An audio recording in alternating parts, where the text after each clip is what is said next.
안녕하세요. 오늘 저희가 함께 좀 깊이 파고들 자료는요. 사카이 토시아의 무조건 팔리는 심리 마케팅 기술 100입니다. 제목부터가 확 끌리지 않나요? 사람들이 물건을 왜 사는지, 그 결정 뒤에 숨어있는 100가지 심리 기술들을 다룬 책인데요. 오늘 이 책에서 몇 가지 좀 흥미로운 내용들을 뽑아서요. 우리 주변 광고나 세일즈 전략 뒤에 도대체 어떤 심리적 원리가 있는지 한번 같이 파헤쳐 보려고 합니다.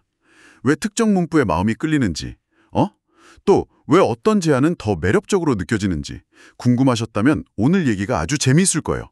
자, 그럼 본격적으로 한번 시작해 볼까요? 첫 번째로 다룰 내용은 프레이밍이라는 건데요. 그러니까 어떤 틀로 정보를 딱 제시하느냐에 따라서 우리 인식이 완전히 달라질 수 있다는 거죠. 혹시 여러분 이 기회를 놓치면 손해, 이런 문구에 마음이 좀 다급해진 경험 없으신가요? 책에서는 첫 번째 기술로 없는 이득보다 잃게 되는 손해를 강조하라. 기술 001. 바로 이걸 꼽아요. 예를 들어서 이 시스템 쓰시면 매달 100만 원 버실 수 있어요. 이 말보다요. 이 시스템 안 쓰시면 매달 100만 원 잃는 겁니다. 이런 부정적인 경고가 사람들한테 훨씬 더 강력하게 와닿는다는 거죠. 왜 그럴까요? 같은 내용인데 말이죠. 네, 아주 핵심적인 부분을 짚어주셨네요. 이게 바로 손실 회피, 로스 어버션 편향 때문인데요. 그 심리학자 데니엘 카노먼이랑 아모스 투버스키가 만든 전망 이론의 핵심 개념 중 하나죠. 사람들이 이익을 얻었을 때 느끼는 기쁨보다 같은 크기의 손실을 입었을 때 느끼는 고통을 훨씬 더 크게, 거의 2배 이상 강하게 느낀다는 거예요. 이게 진화론적으로 봐도 그렇죠. 생존을 위해서는 잠재적인 이득을 좇는 것보다 위험이나 손실을 피하는 게 더 중요했을 수 있거든요. 그래서 놓치면 안 된다, 잃게 될 것이다, 이런 메시지가 우리의 그 본능적인 회피 심리를 자극해서 훨씬 더 강력한 행동 동기를 부여하는 겁니다. 네, 불확실한 미래의 이득보다는 당장 눈앞에 확실한 손실을 피하려는 마음이 더 강하게 작용하는 거죠. 단순히 그냥 표현만 바꾼 게 아니라 이게 인간의 아주 본능적인 심리를 건드리는 거였군요. 진짜 흠이 없네요. 그럼 이런 프레이밍이 그 선택지 개수랑 만났을 때는 어떨까요? 점심 메뉴 고를 때요. 딱 2개 중에 고르는 것보다 옵션이 한 3개쯤 있을 때 뭔가 좀 더 편하게 고르고 만족감도 더 높은 것 같은 느낌? 저만 그런가요? 책에서는 선택지는 3개로 만들어라 기술 005 이렇게 조언을 하는데요. 예를 들어서 8,000원짜리 기본 파스타 세트랑 10,000원짜리 스페셜 세트만 있을 때보다요. 여기에 15,000원짜리 프리미엄 세트가 딱 추가되면 오히려 중간 가격대인 10,000원짜리 스페셜 세트가 더 잘 팔린대요. 아니, 제일 비싼 게 추가됐는데 왜 중간 게 더 잘 나갈까요? 신기하네요. 그게요, 바로 탄력 효과의 유인 효과가 같이 작용한 결과라고 볼 수 있습니다. 선택지가 2개만 있으면 사람들은 종종 가격이나 가치를 직접 비교하면서 망설이잖아요. 그런데 3개가 딱 되면 심리적으로 좀 안정감을 주는 그 중간 옵션, 이걸 선택하려는 경향이 강해져요. 뭐랄까, 너무 싸거나 너무 비싼 것보다는 적당한 중간 지점을 선호하는 거죠. 이게 타협 효과고요. 여기에 더해서 말씀하신 그 15,000원짜리 프리미엄 세트 있잖아요. 이게 사실상 유인용 상품, 디코이 역할을 하는 거예요. 대부분 사람들은 이걸 진짜로 선택하진 않아요. 근데 이 비싼 옵션이 있음으로 해서 10,000원짜리 스페셜 세트가 더 이상 그냥 비싼 것, 이게 아니라 합리적인 가격에 꽤 괜찮은 가치를 주는 선택지, 이렇게 보이게 만드는 거죠. 네, 그러니까 유인용 상품은 다른 옵션과의 그 상대적 비교 기술, 010, 011을 통해서 중간 옵션의 매력도를 확 높이는 기준점 역할을 하는 겁니다. 사람들은 절대적인 가치보다는 이렇게 상대적인 비교를 통해서 가치를 판단하는 경향이 굉장히 강하거든요. 와, 그러니까 일부러 잘 안 팔릴 것 같은 비싼 옵션을 슬쩍 넣는 게 사실은 중간 옵션을 더 돋보이게 하려는 전략일 수 있다. 이런 거네요. 듣고 보니까 진짜 많은 곳에서 이런 가격 설정을 본 것 같아요. 커피숍 사이즈라던가 네. 이렇게 선택의 틀이나 인식을 설계하는 것 말고도 우리가 어떤 것에 대해서 갖는 그 감정 자체를 이용하는 기술도 있겠죠? 그럼요. 물론이죠. 프레이밍이나 선택 설계가 주로 인지적인 측면을 공략한다면 지금부터 이야기할 부분은 좀 더 감정적인 연결, 특히 그 소유와 관련된 심리라고 할 수 있겠습니다. 소요요, 맞아요. 혹시 구독 서비스 같은 거요. 1개월 무료 체험 이런 거 다들 해보신 적 있으시죠? 처음에는 그냥 한번 써볼까? 뭐 이런 가벼운 마음이었는데 막상 한 달 동안 막 쓰다 보면 종료일 다가올 때 괜히 좀 아쉽고 계속 쓰고 싶어지는 그런 마음 들잖아요. 책에서는 이걸 한번 내 것이 되면 애착이 생긴다. 기술 006, 네, 바로 보유 효과, 인다우먼트 이펙트라고 설명을 하더라고요.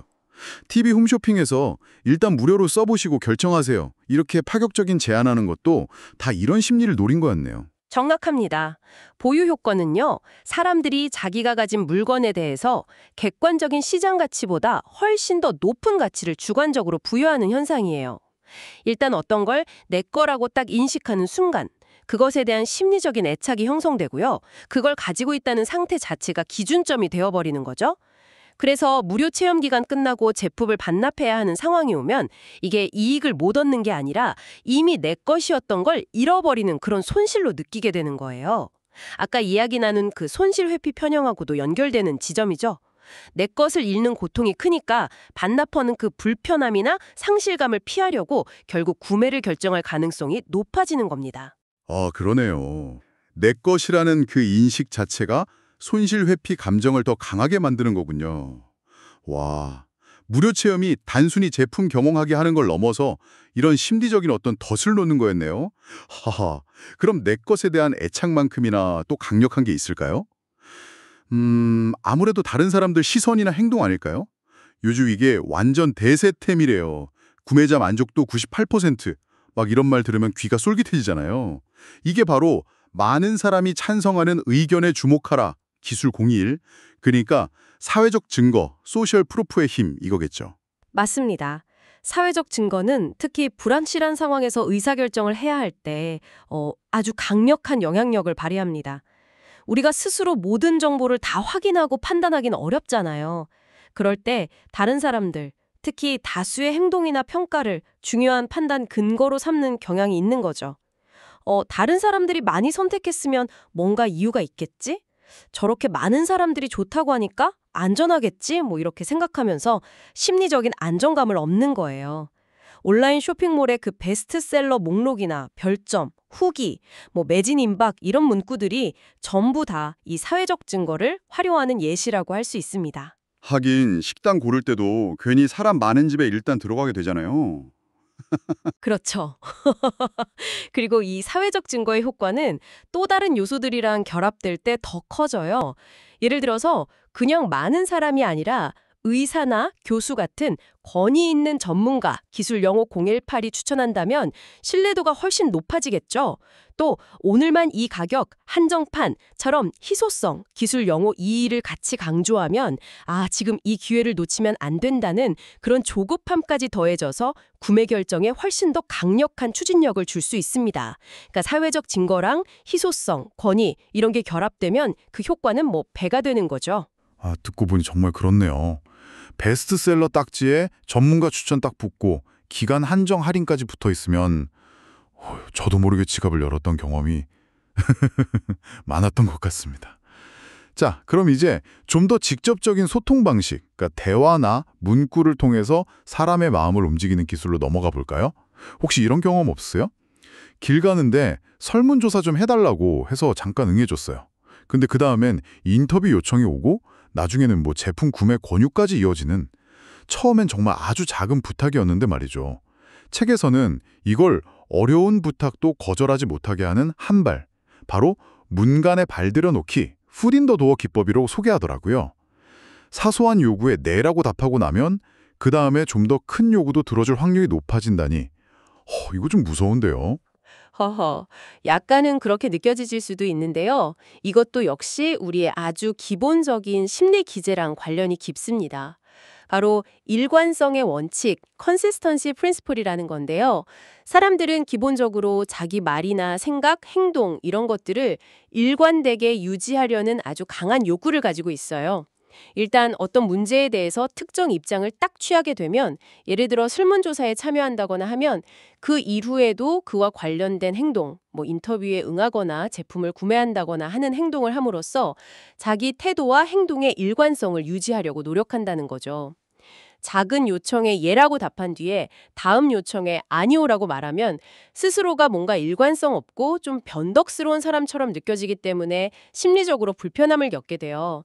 그래서 그 불편함을 피하려고 처음에 그 작은 예스가 이후에 더 큰 예스를 유도하는 그런 경향이 나타나는 겁니다. 아, 뭔가 내가 한 말이나 행동이 스스로 이렇게 갇히는 그런 느낌이네요. 그럼 이건 어떨까요? 광고 카피나 제품 설명 같은 걸 보면요. 유독 우리 회사 제품은 이나 저희는 이런 말 대신에요. 당신은, 고객님은 이런 표현을 많이 쓰잖아요. 책에서도 카피의 주어는 고객이다. 기술 037라고 강조하면서 철저하게 고객을 주어로 삼으라고 조언하는데요. 예를 들면 우리 회사의 새로운 기술은 놀라운 성능을 자랑합니다. 이거 대신에요. 당신은 이 새로운 기술로 놀라운 성능을 경험하게 될 것입니다. 이렇게 말하는 식으로요. 이게 왜 더 효과적일까요? 단순히 주어만 바꾼 건데 말이죠. 네, 주어를 나 또는 우리에서 당신으로 바꾸는 건요. 단순한 문법적 변화, 그 이상의 의미를 가져요. 메시지의 초점을 공급자 중심에서 사용자 중심으로 완전히 전환시키는 효과가 있거든요. 우리를 주어로 쓰면 아무리 좋은 내용이라도 약간 일방적인 자기 자랑이나 정보 전달처럼 들리기 쉬워요. 근데 당신을 주어로 쓰면 듣는 사람은 그 메시지가 바로 나한테 하는 이야기, 즉 자신과 직접적으로 관련된 내용이라고 즉각적으로 인식하게 되죠. 훨씬 더 개인적이고 좀 친밀하게 느껴지고요. 아, 내 문제, 내 필요, 나한테 돌아올 혜택에 대해 이야기하는구나. 이렇게 받아들여서 공감대를 형성하기가 훨씬 쉬워집니다. 고객 입장에서 생각하고 소통한다는 인상을 주기 때문에 심리적인 거리감을 좁히고 긍정적인 관계를 만드는 데 아주 효과적이에요. 이건 뭐 비단 마케팅 문구뿐만 아니라 모든 종류의 커뮤니케이션에서 중요한 원칙이라고 할 수 있겠죠. 아, 정말 그렇네요. 생각해보면 친구랑 대화할 때도 내 얘기 막 뭐 하는 사람보다는 네 얘기 들어주고 너는 어때? 이렇게 물어봐주는 친구한테 더 마음이 가잖아요. 비슷한 원리군요. 자, 이제 마지막으로 살펴볼 기술인데요. 혹시 일부러 내용을 중간에 뚝 끊거나 중요한 정보를 다음으로 미루는 듯한 그런 이메일 제목이나 광고 문구 보신 적 있으세요? 뭐 충격, OXO의 비밀은, 다음 주에 계속, 월급을 3배로 올리는 단 하나의 방법은, 뭐 이런 식으로 궁금증만 확 유발하고 끝내는 거예요. 이게 바로 말을 끝내지 않으면 기억에 남는다. 기술 016, 이른바 자이가닉 효과, 자이가닉 이펙트를 활용한 거라고 합니다. 뭔가 되게 찝찝하면서도 계속 머릿속에 맴돌게 만드는 그런 힘이 있는 것 같아요. 네, 맞습니다. 그 러시아 심리학자 블루마 자이가르니께 이름을 딴 효과인데요. 사람들이 완료된 과제보다는 완료되지 못했거나 중간에 중단된 과제를 훨씬 더 잘 기억하고요. 그걸 마무리하고 싶어하는 그런 심리적 긴장 상태를 유지하는 경향이 있다는 거예요. 정보를 의도적으로 좀 불완전하게 제시하거나 결말을 감추면 듣는 사람 마음속에는 뭐랄까 인지적 공백 또는 미결 상태 같은 게 생기는 거죠. 이 공백을 메우고 미결 상태를 해소하고 싶은 그런 자연스러운 욕구가 생기기 때문에 해당 정보에 대한 호기심이나 주의 집중도가 확 높아지는 겁니다. 그래서 다음 내용을 확인하려고 클릭을 한다거나 다음 회차를 기다린다거나 뭐 관련 정보를 더 찾아보는 등의 후속 행동을 유도하는 데 아주 효과적인 기법이죠.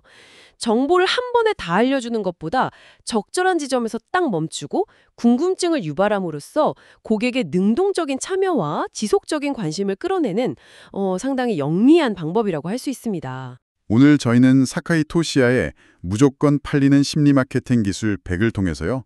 우리가 물건을 사거나 어떤 제안을 받아들일 때 우리 마음속에서 벌어지는 아주 흥미로운 심리 게임들을 여럿 엿봤습니다.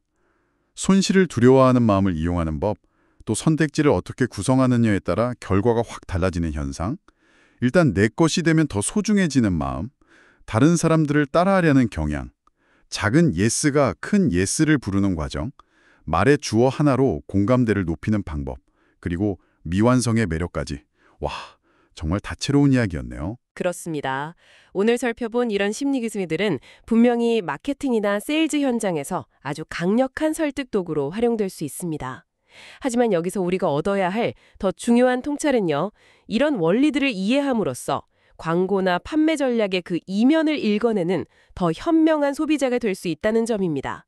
그리고 더 나아가서는 사람의 마음이 어떻게 움직이는지에 대한 이해를 바탕으로 단순히 상대를 설득하는 것을 넘어서요. 우리의 일상적인 관계나 비즈니스 소통에서 더 긍정적이고 효과적인 상호작용을 만들어갈 수도 있다는 것이죠. 결국은 다 사람에 대한 이해로 귀결되는 것 같습니다. 맞아요. 팔리는 기술을 넘어서 사람을 이해하는 기술로 확정될 수 있다는 말씀이시네요. 자, 오늘 여러 가지 심리적 원리들을 접하셨는데요. 오늘 우리가 이야기 나눈 손실을 피하고 싶어 하거나 손실 회피, 또 안정감을 위해서 다수를 따르거나 사회적 증거, 아니면 자신의 태도를 일관되게 유지하려는 일관성 법칙, 이런 인간의 기본적인 경향성을 이해하는 것을요, 단중히 상품 판매라는 상황을 넘어서서 여러분의 일이나 개인적인 관계 속에서 보다 긍정적이고 건설적인 소통을 만들어가기 위해 어떻게 적용해 볼 수 있을까요? 이 질문을 한번 스스로에게 던져보시면 어떨까 싶습니다. 오늘 저희와 함께 이 흥미로운 심리학의 세계를 탐험해 주셔서 정말 감사합니다. 다음에도 여러분의 지적 호기심을 자극할 만한 그런 깊이 있는 이야기로 찾아뵙겠습니다.